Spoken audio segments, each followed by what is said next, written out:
Photograph with eyes closed or partially open are not allowed।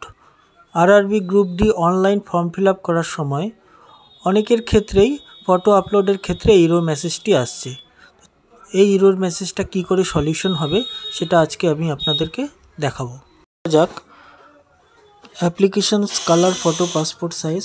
প্রথমে আমরা browse করে নিলাম, ব্রাউজ করে ফটোটাকে সিলেক্ট করে নিলাম এবং ফটোর ক্লিয়ারিটি ঠিকই আছে, ওকে করে নিলাম।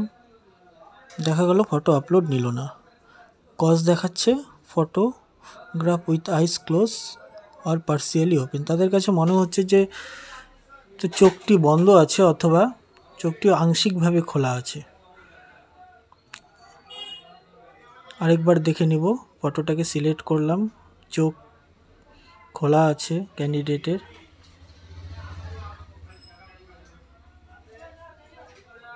আরেকবার ওকে করে দেখে নিলাম, ফটোটা আপলোড নিল না, সেম প্রবলেম দেখাচ্ছে। এবার আপনাদেরকে কি করতে হবে, আরেকবার ফটো তুলতে হবে এবং চোখটিকে একটু বড় করে খুলে তারপরে ফটোটিকে আবার নতুন করে আপলোড করে নিলেই দেখবেন ফটো নিয়ে নিল।